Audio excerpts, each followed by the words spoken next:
नमस्कार दोस्तों, स्वागत है आपका। आज हम एक ऐसी कहानी देखने वाले हैं जो एक सच्ची कहानी है। ये जिस किताब से ली गई है उसका नाम है जीवन अनेक आत्मा एक। ये जो कहानी है वो एक अमेरिकन महिला की है। ये भारत घूमने आई थी और ऐसे वक्त में वो संतोष जोशी सर के पास गई थी, लेखक जी के पास, और उसने कुछ अपने अनुभव कहे।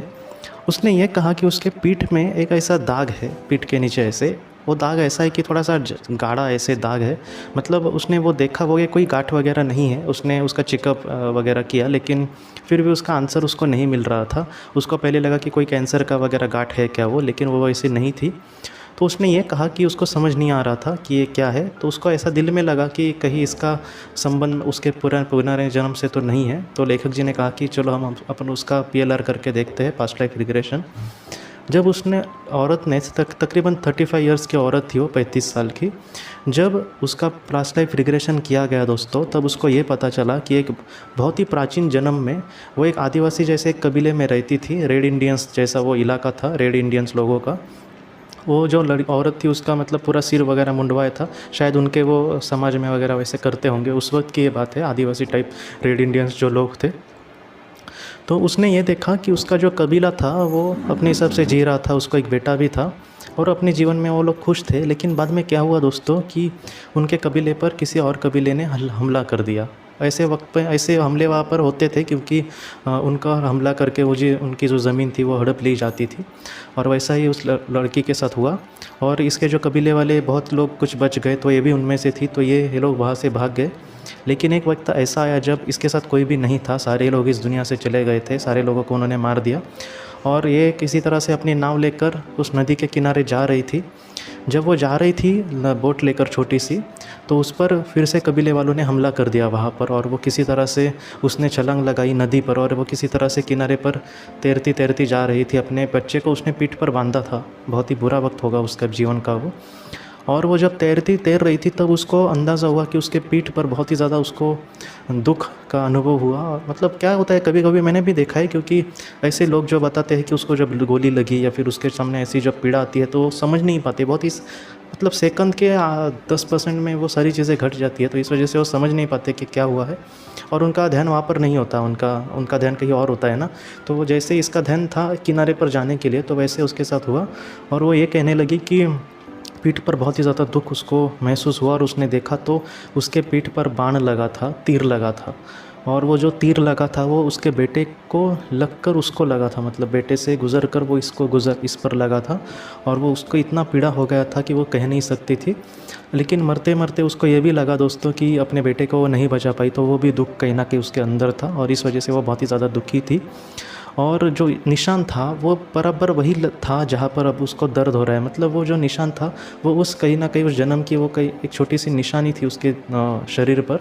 और ये सारी जो चीज़ें हुई उसके साथ, तो वो सारा नज़ारा उसके सामने फिर से ज़िंदा हो गया। और उसने ये कहा कि क्या होता है, ऐसी जो चीज़ें होती है वो जैसे कांटा हमारे शरीर के अंदर समझो चुभा है, तो वो जैसे जब चुभा हुआ होता है तब वो बहुत ही ज़्यादा दर्द देता है, लेकिन हम जब उसको निकालेंगे तो थोड़ा सा हमें अच्छा लगता है। तो वैसे ही उसके साथ हुआ।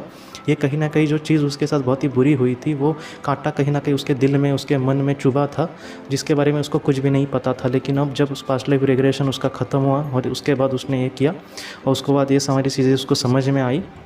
और धीरे धीरे मन में जो उसके एक गिल्टी फील हो रहा था कि अपने बेटे को वो बचा नहीं पाई, तो उसने यही सोचा कि अपने हिसाब से उसने बहुत ही अच्छी कोशिश की।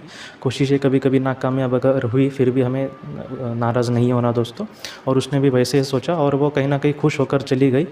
और तकरीबन कुछ महीने के बाद उसने संतोष जोशी सर को फ़ोन किया और कहा कि मैं अब थोड़ा सा अच्छा महसूस कर रही हूँ और मुझे अब अच्छा लग रहा है इन सारी चीज़ों से। और वो पहले जैसा अब कोई भी मतलब उसके मन में कोई भी ऐसा दुख वगैरह नहीं है। और उसने ये भी कहा, ये थोड़ी सा आश्चर्य वाली बात है कि वो जो दाग था पीछे उसके, वो भी धीरे धीरे अब कम होने लगा था। और उसने ये कहा था कि वो जो महिला इस दुनिया से गई थी उसकी भी तकरीबन उम्र 23-34 साल ऐसी कुछ थी। और उसी उम्र में इसको वो दाग वगैरह ज़्यादा उस वक्त ये निशान वगैरह दिख रहा था। मतलब वो कहीं ना कहीं वो उम्र से ये सारी चीज़ जुड़ी थी। लेकिन अब वो दाग भी धीरे धीरे से धूमिल हो रहा था, और वो सारी यादें जो थी, जो बुरी यादें थी, उसके मन से जा रही थी, और एक अच्छी ज़िंदगी अब जीने की कोशिश कर रही थी।